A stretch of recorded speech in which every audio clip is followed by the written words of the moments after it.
Hello सांग माने good morning welcome to मोर आउ गोटे नुआ ब्लॉग को आज ब्लॉग रे आमे शिखा माछ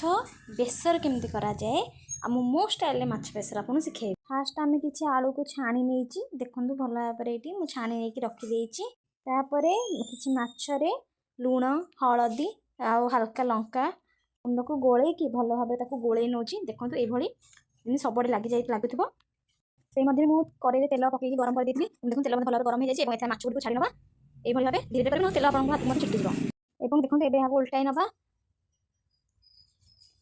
এইভাবে ভাবে উল্টাই নেবে মাছটিকে ভালো ভাবে ছানি নেবে কারণ না বেসর କରିବାକୁ হেলে আমাকে মাছକୁ ভালো ভাবে ছানিବାକୁ পড়ে যেମିତି দেখନ୍ତୁ এইভাবে ମୁଁ ছানি নেইছি এইভাবে ভাবে ସବୁତକ ମାଛକୁ ଆମେ ଛାଣି ନେବା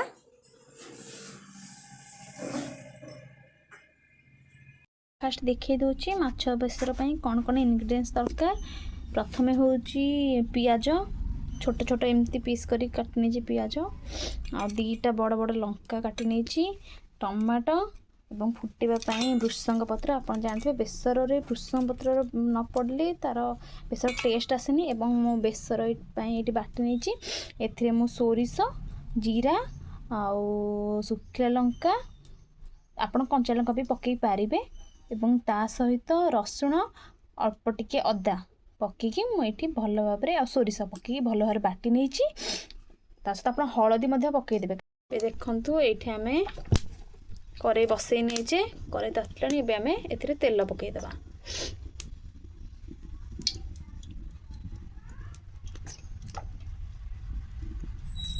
देखु मु तेल पकई नहीं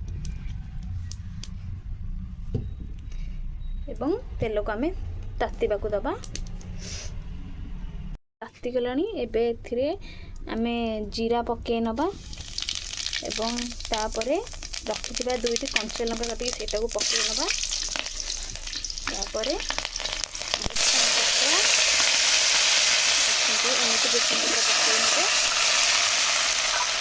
एवं यहाँ पर काटिक रखिथिबा पियाज को पके देबे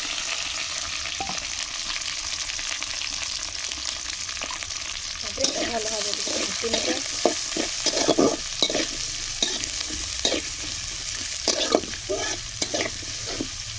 आपण मैंने जदि चाहिए जीरा बदल फुटण फुटई पारे कि मत फुटण टी भल लगे से बेसर में जीरा ही फुटाए समस्त नुआ मो पियाज गला एबे आमे एथिरे टमाटो पकेबा एति पियाज भाजला भितर ही आम टमाटा पकेबा ना बेसी गले से भल लगे देखिपार आम टमाटो पकेबा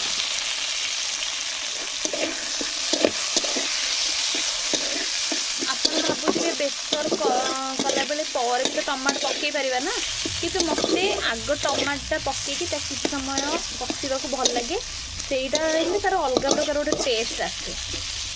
देखिए लुण पकेबे कहीं आम माछ छाणिला बेले भी लुण पकईचे से लुणिया न हो अल्प टिके लुण आम पकेबा टमाटा भल भाव कषि हो जाए आम ए बेसर पकई नबा ये आम बेसर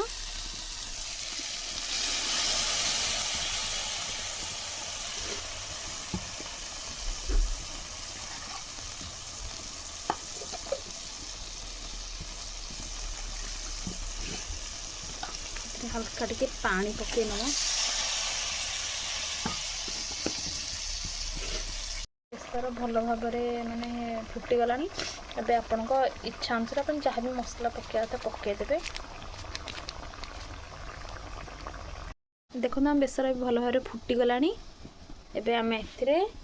रखिथिबा माछ को पके नबा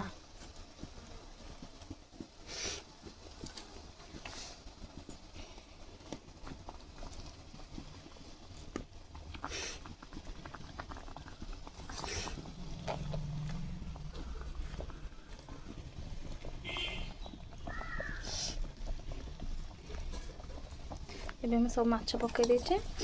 एबे रखिथिबा छणा आलू को पके नवा बेसर रे आलू टिके पड़िले ही बेसरटा बेसी टेस्ट लगे एबे सब आम पकईदेले एबे ताकू କିଛି ସମୟ ପାଇଁ ଘୋଡ଼େଇ ଦେବା। ବୁଝିପାରିଲେ? ମେନ୍ ଜିନିଷ ହେଉଛି ଆମ୍ବୁଲ। ଆମ୍ବୁଲ ଯଦି ବେସର ନ ପଡ଼ିଲା ତାହେଲେ ବେସରଟା କ'ଣ ଲାଗିବ? କିଛି ନାହିଁ। ତ ସେଥିପାଇଁ ଆମ୍ବୁଲଟା ଯଦି ବେସର ପଡ଼ିଲା ବେସରଟା ପୁରା ଚାଟ ଲାଗିଯିବ, ବହୁତ ଟେଷ୍ଟି ମଧ୍ୟ ଲାଗେ। ସେଥିପାଇଁ ଆମେ ଆଗ ଏଠି ଆମ୍ବୁଲ ଗୋଟେ ପକାଇଦେବା। ଆପଣଙ୍କୁ ଯେତିକି ଖଟା ଦରକାର, ଯଦି ଗୋଟେ ପକାଇବେ ବୋଲେ ପକାଇବେ, କି ଦୁଇଟା ପକାଇବେ ବୋଲେ ପକାଇବେ, ଆପଣଙ୍କ ଇଚ୍ଛା। ମୁଁ କିନ୍ତୁ ଦୁଇଟା ପକାଇଦେବି। ଦେଖନ୍ତୁ ପକାଇଦେଲି। ଏବେ ତାକୁ ଆମେ ଘୋଡ଼େଇ ଦେବା ମାତ୍ର 5 ମିନିଟ୍ ପାଇଁ ଘୋଡ଼େଇ ଦେବା। ଫାଇନାଲି ଆମର ମାଛ ବେସର ହେଇଗଲାଣି ଏବଂ ଆମେ ଏଥିରେ କାଟିକି ରଖିଥିବା ଧନିଆ ପତ୍ର ଦେଇଦେବା। ଧନିଆ ପତ୍ର ଦେଲେ ତା'ର ଟେଷ୍ଟ ଗୋଟେ ଅଲଗା ପ୍ରକାର ଆସିଯାଏ।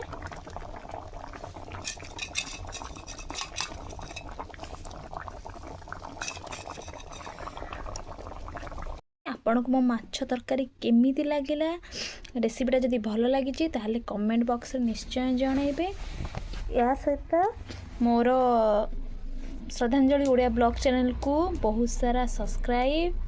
ଏବଂ ସେୟାର ଲାଇକ୍ କରିବାକୁ ଜମା ବି ଭୁଲିବେନି। ରହିଲି, ନମସ୍କାର, ଜୟ ଜଗନ୍ନାଥ।